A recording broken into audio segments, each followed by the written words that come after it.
السلام عليكم. اليوم جيت نهدر على هذاك الهاشتاغ اللي راه طالع جديد في الجزائر تاع تبون ما تروحش العراق. آلاف من الجزائريين طالبوا الرئيس باش ما يروحش للقمة العربية اللي غادي تصرى في بغداد في العراق.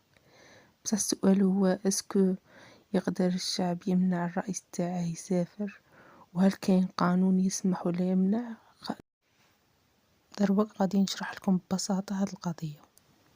اولا واول حاجة لازم نعرفوها، حسب الدستور رئيس الجمهورية هو اللي يسير السياسة الخارجية، يعني عنده الحق يسافر يحضر القمم ويمضي الاتفاقيات باسم الدولة بلا ما يولي البرلمان ولا حتى يشاور الشعب، يعني هذه تدخل في صلاحياته السيادية. تاني حاجة هي الأمن القومي. واش يبدل زعما؟ نقولوا مثلا كاين خطر في هذيك الزيارة كيما تهديد على حياته ولا ظروف زعما مش مضمونة تم في العراق، هنا يجو للناس تاع الأمن، المخابرات، مجلس الأمن، هما اللي يعطوا له النصائح، يقولوا له شوف راك في خطر ولا أحسن ما تروحش. بصح في الآخر يبقى القرار عنده، هو اللي يقول نروح ولا لا. يعني الهاشتاغ هذا يدخل في الحرية تاع التعبير، وكل واحد عنده الحق يهدر ويقول رايه. بصح قانونيا الضغط الشعبي عبر مواقع التواصل ما يقدرش يبدل قرار رسمي ولا يفرض حاجة على الرئيس. نعبر هو بصح القرار يبقى عند الرئيس. دروك نهضروا على التاريخ واللاوعي الجماعي. كاين حاجات ما بغاوش يخرجوهم الناس من بالهم، حتى ولو فات عليهم شحال من عام.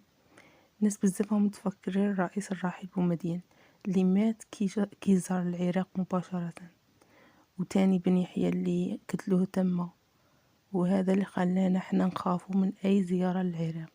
بصح السؤال هو لا، اسكو لازم نبقاو نقرروا اليوم بالخوف تاع البارح؟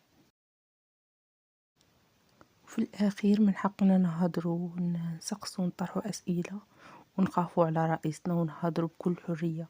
بصح القرار تاع الزياره كيما هذه اكبر من ترند ولا هاشتاغ. السؤال اللي يبقى، اسكو تقدر السوشيال ميديا تبدل قرارات الدوله؟ اذا عجبكم المحتوى ما تنساوش ديروا جيم وتشتركوا في القناه باش يوصلكم كل جديد. خليوا رايكم في الكومنتير، نبغي نسمع اصواتكم. كانت معكم فاطمه زهراء وماري، نشوفكم في فيديو جاي. سلام.